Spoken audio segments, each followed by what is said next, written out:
This is Australia Behind Bars. This is really jail, like real jail. This is a world where you're either blue... Every day's a game of cat and mouse. Calm down. Zip it. ...or you're green. Jail is very confronting. You're a man with a number. You can't put a masquerade, you can't put a facade. You are who you are. I've located a jailmate syringe. Can you comment on that? From the first day behind bars... There's nothing I like about jail. ...to the last. All of these women get out at some point, and you want them to come out better than what they came in. That's some Shawshank Redemption shit right there.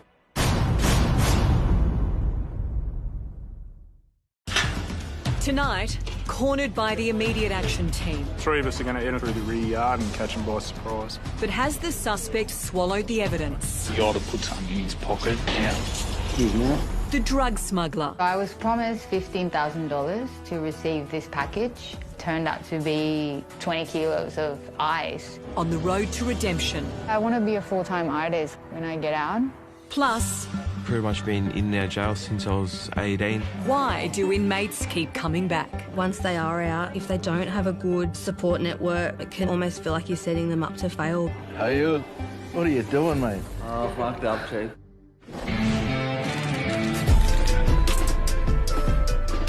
63% of the prison population has been diagnosed with a mental health condition in their past.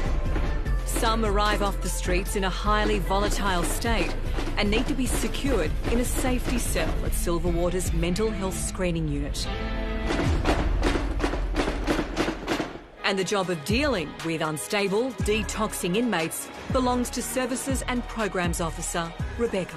I think being a woman in a men's prison has its advantages. We can provide a caring, sort of motherly, sisterly sort of role and gain that respect that a lot of men do have for their female family members. Fuck out of the jail, you fucking dog! Calm down. Fuck off! All right, we're leaving now. Calm down. I love the fact that I come to work every day thinking that today could be the day that I might change someone's life, even in a small way. And you'll be surprised to hear where Rebecca got her unique people skills. I was a hairdresser for 13 years, so I always liked the social aspect of talking to people and listening to their issues. So I went back to study drug and alcohol and mental health. And then that's how I got into working in men's homeless refuges. Through that, I would hear so much about gaps in the system of when they're getting released from custody, the lack of support, and so I sort of thought that there could be more done probably in custody before they left. So then I looked into corrective services and, in particular, mental health. The inmate is now calm, so Rebecca can find out how she can help. Did you send that email for me? Yeah, I haven't heard back from them. I haven't heard back from them. That's all right. Now, listen, the other thing is I wanted to see Dr. Powell today. Yeah?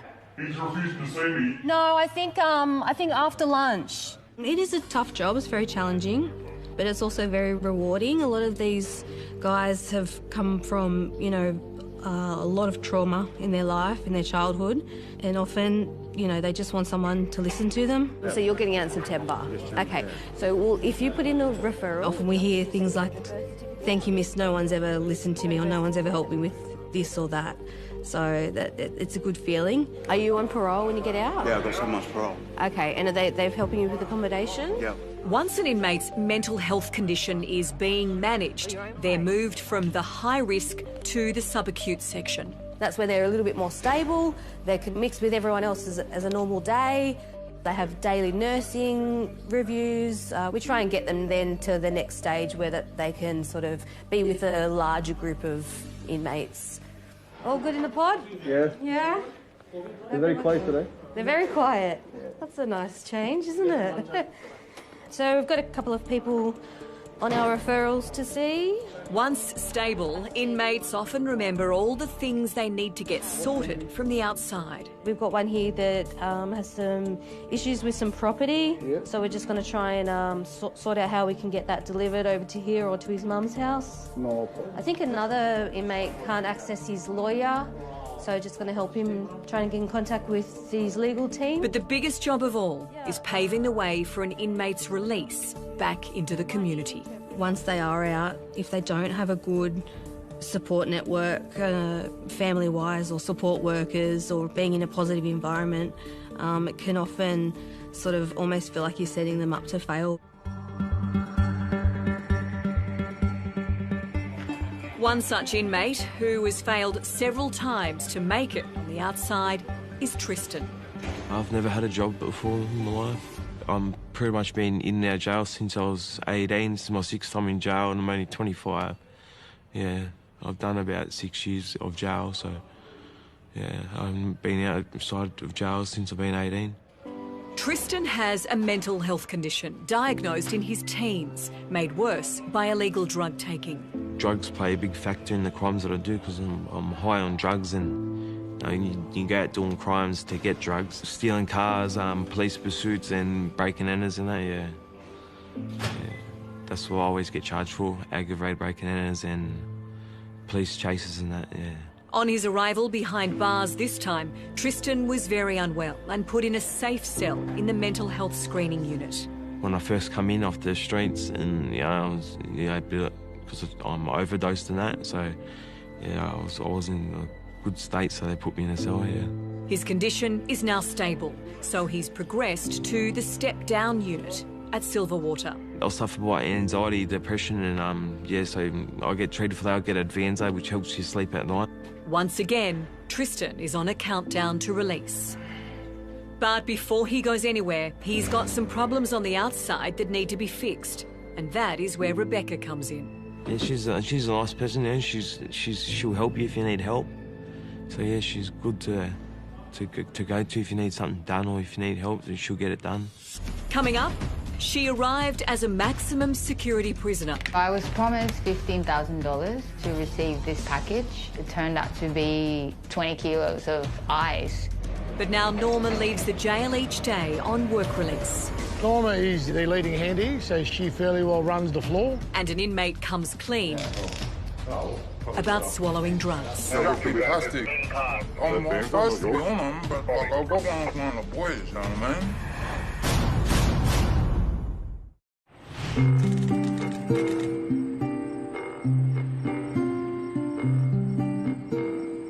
So it's 5 to 6 in the morning and we're about to let the inmates go, ready for work. We do this every morning. Letting prisoners go takes on new meaning if you're inside the independent living wing at Dilwinnia Women's Correctional Centre. The girls are normally in their last 2 years when they come out here, ready to go home. We have a lot that have done long sentences, like we're talking 20 years. The girls could escape if they really wanted to. The unit is low security compared to the rest of the jail because these inmates are not considered flight risks. Yes. Mexican national Norma is into her 4th year inside jail. When I first came to jail, I started in maximum security and I was classoed as a Cat 4 inmate, which is the highest risk inmate level. I've never been in trouble before. I've never even had a parking ticket. With one fateful decision 4 years ago, Norma went from being a design student on a visa to a maximum security inmate. I had been living in Australia for a year. I had come to study animation and to be with my partner, and I needed money so that I could pay for a partner visa. I hadn't come out as gay to my mom, so I didn't feel like I could ask my mom for help. Then came the offer that was simply too good to be true. I was promised $15,000 to receive this package, and that was actually the exact amount of money that I needed.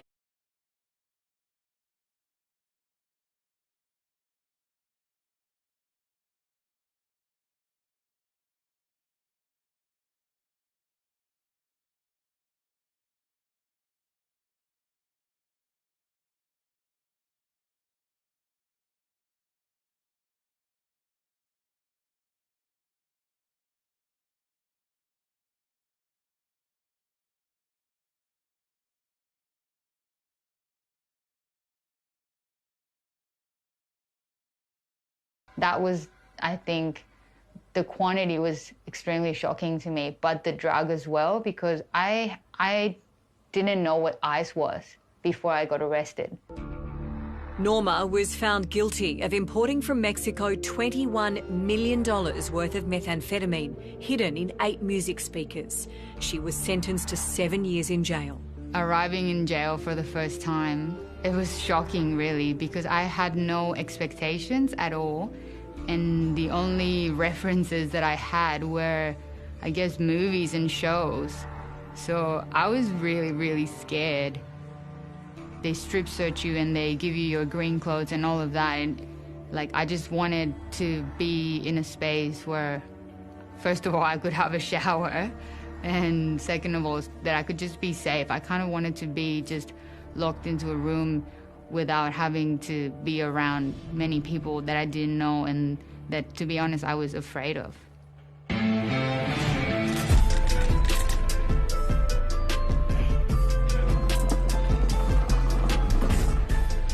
Services and Programs Officer Rebecca is on her way to see inmate Tristan in the step-down unit at Silverwater. So when Tristan first came in, he was quite unwell, off medication and not feeling the best. So we had him in what we call an observation or a camera cell just to keep himself safe. And as he's progressed and he's settled quite well, come down to this area where he can sort of have a normal day's routine. Tristan is serving a 3-year sentence for stealing cars, driving unlicensed and break-and-enters. When you come in off the streets and that, and if you're not on your medication and that, so you'll sign a consent form, so they'll get you information from your doctor, so you can get put back on your medication and that, so whatever meds you're on for whatever reason. Now that he's stable, Tristan is planning for the future. I've got 3 kids that I have to, have to look out for now. The 2 eldest live in Melbourne with their mother. I haven't seen them in person since 2015, but I've been speaking to them on the phone and that. Yeah, they're in school now, so I usually ring them before they go to school and speak to them and that. Last time I wasn't speaking to my kids. I was bad on the drugs and I actually tried to kill myself when I was in the ICU, in the hospital in the ICU because I overdosed. And yeah, but yeah, now I'm speaking to my kids and that my mental health's a lot better, I'm not as depressed than that. Tristan will be eligible for parole in 6 months, but he's never had a job, held a driver's licence and has no forms of ID to set up a new life. Usually if you get out and you have to wait to get your birth certificate, it could take up to 6 weeks and it'll delay everything for when you get out. Like you wouldn't be able to go to the bank, get your money out and stuff like that without your ID. Hey, Tristan. This is where Rebecca can help. It's very hard for someone to come out of custody and sort of think, right, I'm going to get myself a place to live because, they've been in and out, they've got a record. A lot of places don't want to take the risk of taking a person like that. Your hair looks good. Yeah, thank you. Put it into a plait today. Yeah. Yesterday I saw it was... Finding a place to stay is just one of the support services Rebecca can assist Tristan with when he leaves jail. Do you know where you're going? No, I'm not sure yet. I'm still waiting for parole, so I'm trying to get a transfer. Do you have a backup plan for if they don't approve? If not, I would have to go to my mum's house. Yeah? And are you in contact with her? Yeah. Is she a good support for you? Yeah. Sometimes once they're in the community, that's where things sort of fall apart because everyone's stretched with their resources and especially supported accommodation for a lot of the guys with mental health issues. They've never really been able to do themselves, taking medication, things like that. So you said you're on New Start, so we'll call Centrelink. You got any debts on the outside or anything that you know of? Yeah, over 10 grand. Do you know you can start a work development order while you're in here? If Tristan complies with his mental health plan, a work development order will reduce his police and court fines by $1,000 a month. Still got a few months, so you'll get a few grand off before you get out. Yeah, so hopefully this will be the last time. Yeah. Yeah, hopefully I don't come back. Yeah. These people have a lot of trauma there where it's not an excuse, but they do have a lot of issues to deal with. And coming into prison, often they can get the treatment here that they might not be able to receive in the community. Justice Health will work to provide a continuity of care once Tristan leaves custody. His ongoing support will also come from a community corrections or parole officer. I think everyone deserves a chance to be able to change their life. It's definitely not my job to give up hope that maybe that one time after 5 attempts that someone will I'll be able to help them change their life.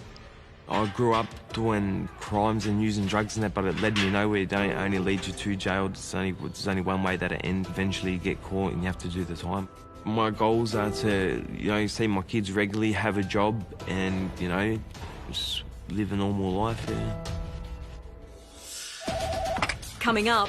What's your medical emergency? Inside the high-tech surveillance centre. Yeah, we have a fixed duress alarm dispensary main clinic. Caught on camera. Every doing so is being recorded. You both understand? But where's the evidence? And then in this account.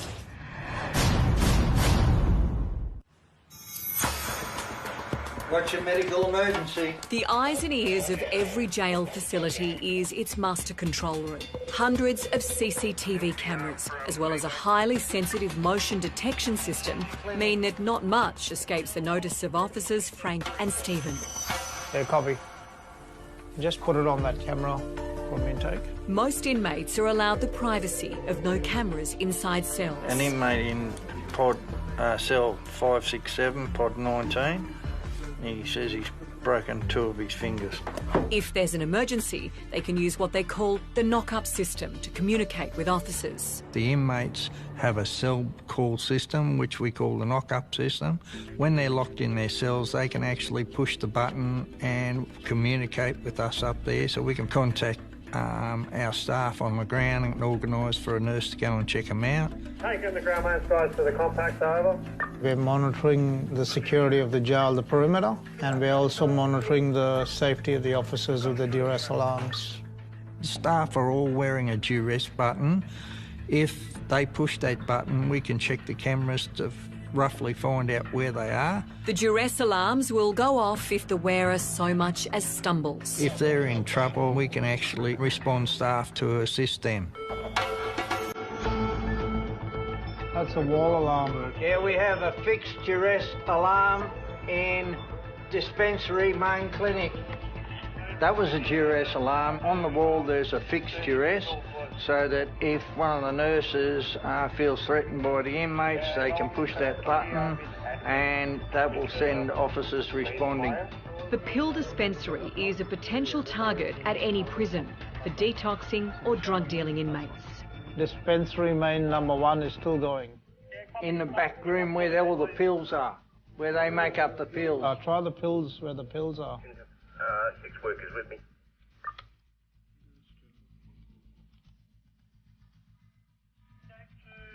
Thank you, ma'am. This time, it's a false alarm. The number in the storeroom needs to be reset. Yeah, receiving. Murray, I'll be over there shortly, over. That one's reset. Thank you. Yeah, copy that, thank you. Someone's accidentally set it off and they realise and they've just rung up. This is not a job for a jumping officer. The motion sensors around the jail are super sensitive. That's a sterile zone alarm just gone off. There's movement behind and that movement is setting the sensor off. They are incredibly sensitive. If they're touched or a shadow crosses or a bird flies, it's going to go off. See this palm tree here? That'll trigger the alarm inside the sterile zone. As the sun comes up from the other side and that shadow changes, it sets that alarm off. See, sterile zone alarm. There's that movement again outside and the shadows. So I acknowledge that that's happened and nothing untoward happening, so I reset it. While there's no cause for alarm at Silverwater today, at Wellington, it's a different story. Officers inside Master Control have just spotted some suspicious activity in B-Pod Yard.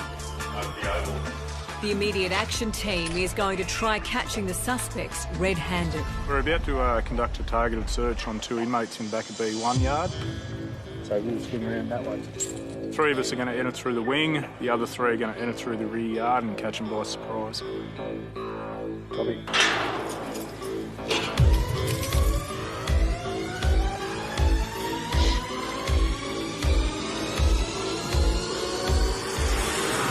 gentlemen, my body-worn camera is activated, so everything you're doing says being recorded. We both understand?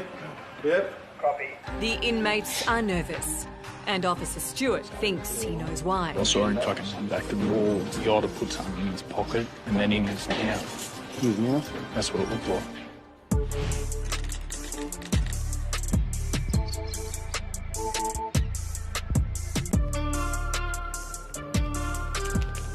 Young, poor and madly in love, backpacker Norma was offered $15,000 to receive a package. She wanted money to pay for a visa, but instead found herself sentenced to 7 years behind bars for importing 20 kilograms of ice. I'm 1.5 years from my release, so you become eligible to be in a program called Works Release. That's if you've behaved and done all the right things and completed all the programs that you are required to do. It's just a normal day sort of thing. Like I wake up, get ready, go to work, spend most of my day at work, come back, exercise and then go to bed.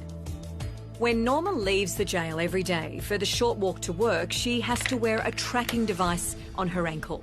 But she is allowed to wear civvies. So I have 2 wardrobes and I keep all my rings in one and all my like normal clothes in the other one. Because it just feels more normal, you know? When you open like your wardrobe and you have like all your normal clothes. I don't know, it feels nice. See him? You too. So the girls have gone off to work now for the day. I won't see them till 4:30 this afternoon. In New South Wales, 42% of inmates reoffend within 2 years. Programs like Work Release are designed to give inmates new skills so they have a better chance of getting a job when they get out. I definitely load 60, 100%. Load that one for John Moroney. Okay. Okay? Got it. I'm the overseer here at CSI Logistic. We employ about 40 people, and out of those 40, anywhere up to 17 are inmate employees. CSI stands for Corrective Services Industries, and this logistics warehouse services customers both on the inside and the outside. Norma is the leading hand here, so she fairly well runs the floor. She gets instructions from me, and from there she gives instructions down the line. Brooke, can you please get this corner? Very diligent, very good at what she does, quick learner. We're gonna reload this. Even though life is better since moving to the independent living unit, true freedom still feels a long way off. It's still times when to do things, you know, when to wake up, when the doors open, when the doors close. You have no control over that, so I never forget that I'm in jail.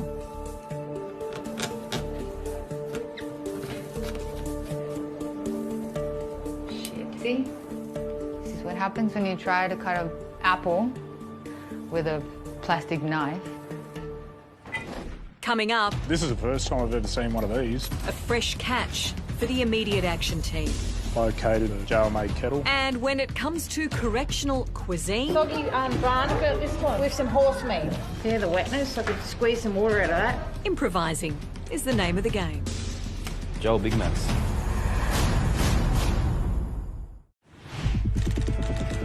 At Wellington, suspicious behaviour seen by master control cameras has led to 2 inmates being searched for contraband drugs.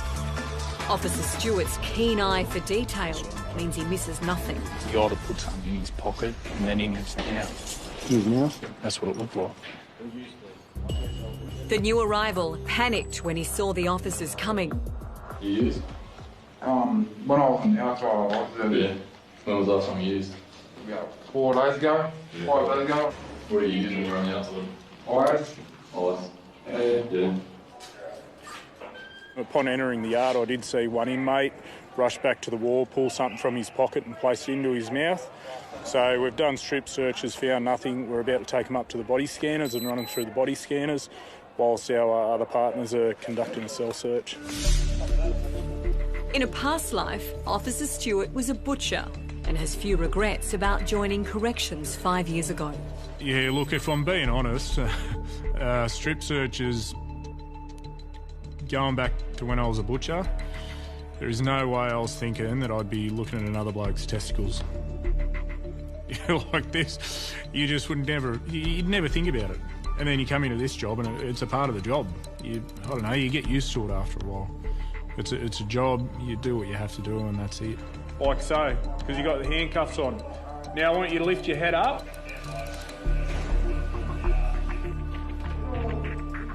The two suspects are body scanned. Officers check for odd shapes inside their bodies. We are looking for anomalies in the body, round shapes, edges, density.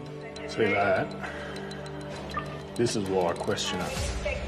If you look at that and that, they're very similar. And the edge it, they sort of disappear, but that one, I don't know, it's a possibility.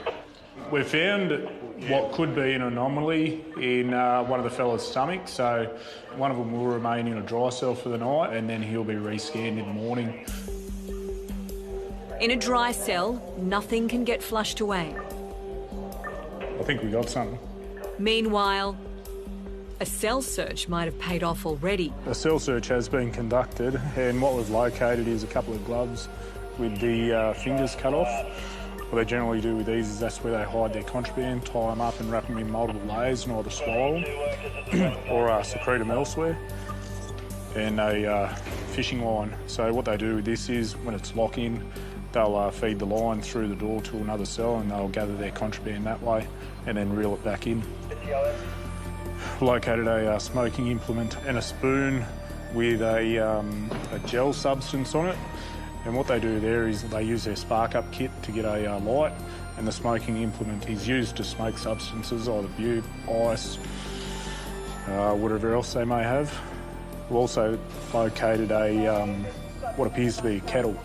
They put these two wires into the wall, the bag was inside of it, and it'll boil the water up, so it's a jail-made kettle. This is the first time I've ever seen one of these. Yeah, they're pretty good at what they do. The inmate caught with this contraband faces the possibility of time added to his sentence. The second inmate, suspected of swallowing something, will spend the night in a dry cell. In New South Wales prisons, breakfast is served around 7, with lunch soon after. So on the menu today, we've got a Devon salad roll, dried fruit and yoghurt tray, and your banana and your apple. Soggy barn about this one with some horse meat. See the wetness? I could squeeze some water.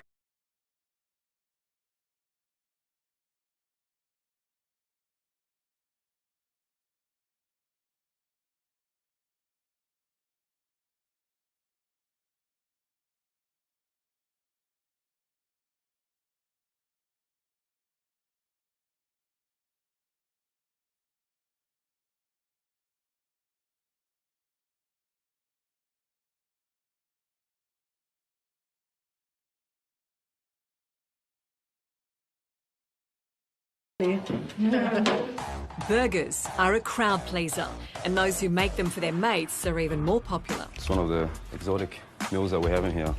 You know, whatever we get, jail dinners, yeah, we'll start innovating. We're making, quality meals. And you're limited to what you can do and you can't do. Sort of mind goes to very, very creative spaces. With this, I'm taking the salad, the onions, I'm going to mix up the burgers. While I'm fasting, I'm cooking for the boys, This is one of my mates' favourite meals, so break my fast at 5:45. Joel Big Macs. Coming up. I want the community, when I do get released, to open up their arms and let me back in. I still want to work, I still want to get married, I still want to have kids. How inmates plan to use their second chance. First thing I'm going to do is take my kids out and do something nice with them. Just, try and move on from this. Yeah.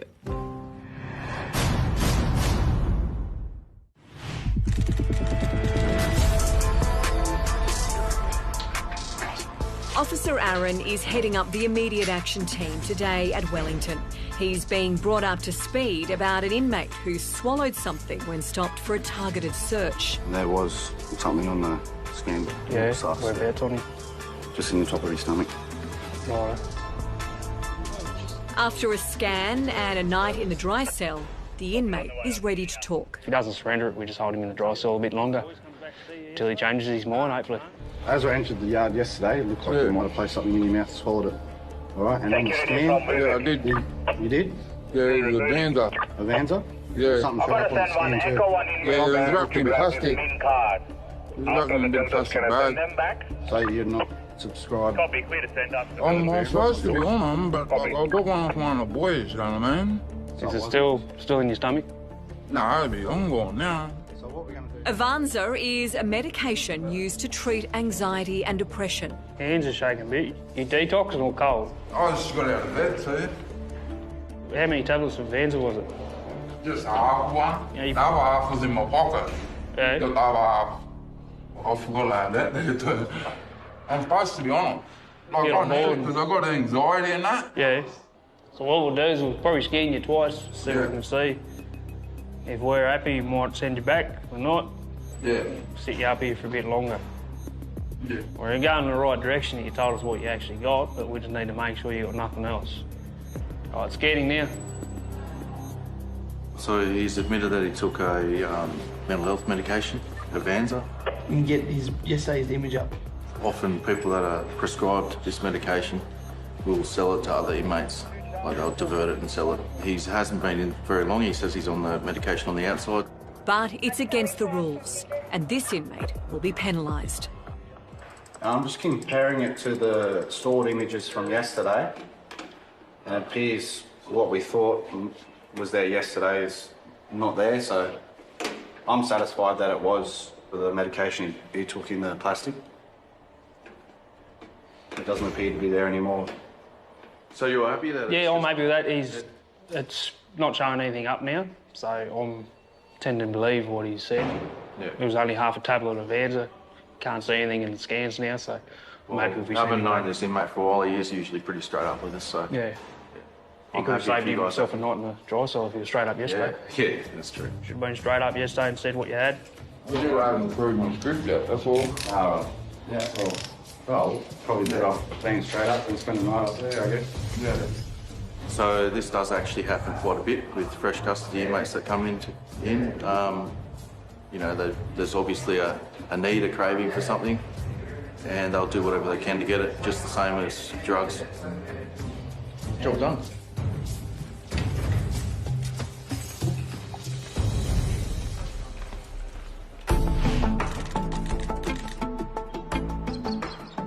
One of the privileges of living in the independent living unit is that Norma can make a 6-minute video call each day. So I'm about to call my mum, who lives in Mexico, and I try and call her almost every day. She just wants to know, like, that I'm okay, even though she knows exactly where I am and what I'm doing. Bueno. Hola. Hola, hija, ¿cómo estás? Bien, ¿y tú? And there's some good news about artwork Norma recently sent home. Que es bueno. Abrí una galería de arte y quieres poner tu arte. Oh, ¿quién es? ¿Quién es esa mujer? No me acuerdo de ella, pero... She was just telling me this woman contacted her because I had submitted my artwork for an auction a couple of years ago, actually.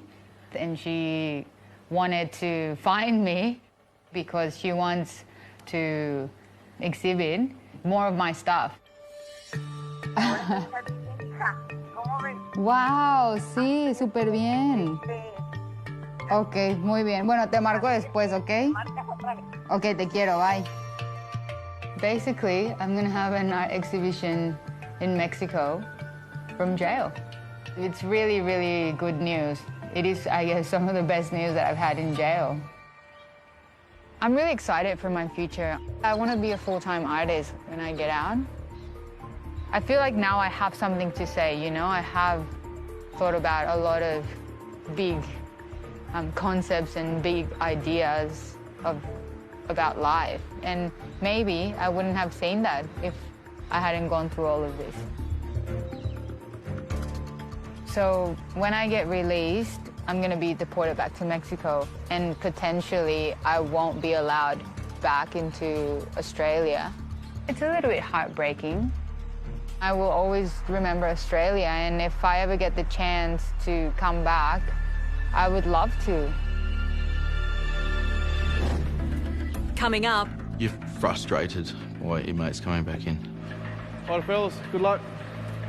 wisdom gained from doing time. I like to think that they've got a really good shot to make it out there and to, you know, be better people than when they came in. It's about time I sort of wake up to myself and sort of be a bigger man and a better person and say, yep.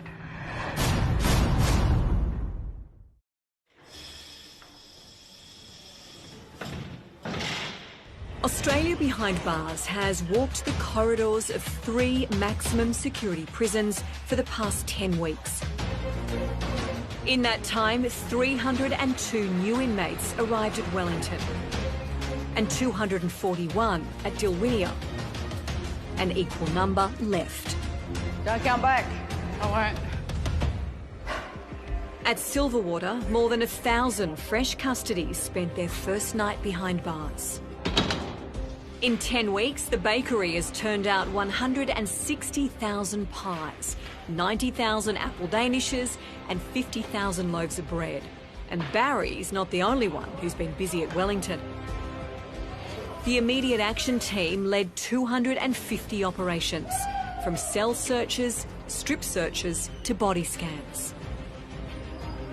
Of those leaving jail, close to half will be back within 2 years of release. You're frustrated by inmates coming back in. Right, fellas, good luck. You just see them go out the gate and they go, oh yeah, no, I'm done. And they're going out there looking healthy, fit, strong. Thank you. Don't come back. No, thank you. And then, whether it's days, weeks, months. Geez, you're a sight for sore eyes. Hey, you. What are you doing, mate? Oh, fucked up, Chief. They come back through the door looking horrible. Just think, oh, here we go again, mate. Every inmate filmed is looking for a clean and better life when they leave jail. And their minders wish them the same. Inmates are given a lot of opportunity in correctional centres to better themselves and get a career even. They can do an apprenticeship up at the bakery or an apprenticeship in the print unit. It's not the old stack and rack days anymore where inmates came to jail, they went out in the backyard for 6 hours and they got locked away. Not only have jobs behind bars given inmates a skill, it's generated $28 million of revenue.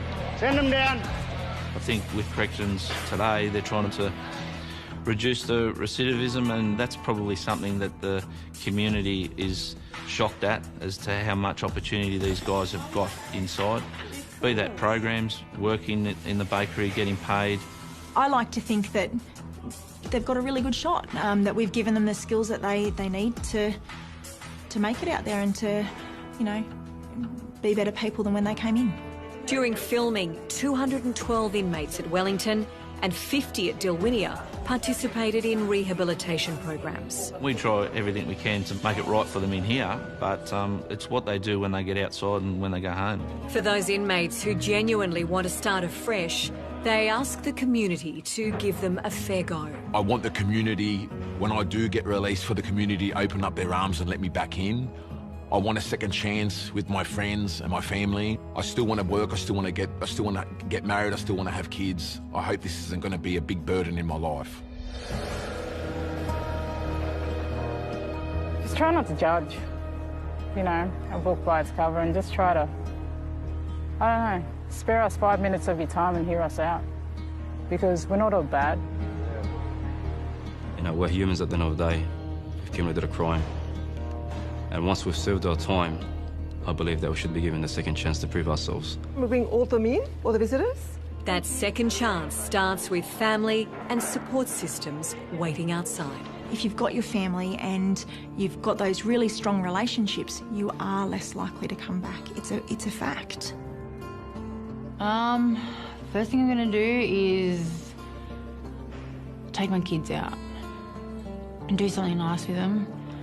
I'm going to ask away for a weekend with them, but then settle, do some more studying, get a stable job, build a home for me and the kids again, and just, yeah, try and move on from this. Yeah. When I leave here, got to find a new place to live, a new job, and that's going to be hard now that I've got the record. Just want to trying to make myself a better person for my kids when I get outside. Just by letting my kids down like that, it really cuts. Yeah, my boys are everything all right. Yep. Sorry.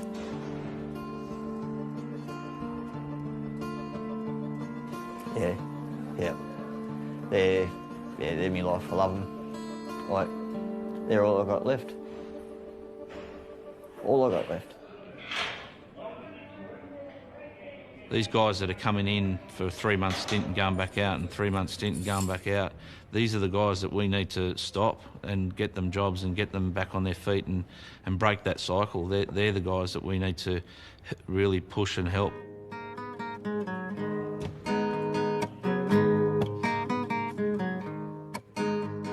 It's about time I sort of wake up to myself and sort of stop coming to jail and sort of be a bigger man and a better person and stay out. So far away, I was doing time. So many brothers from back home. And if I can stay out of jail for over 6 months, I'm doing good. You know what I mean? I can't predict what's going to happen in the future, but in my head, I'm trying my best to stay out of jail. Running wild and free. Running wild and free. Running wild and free.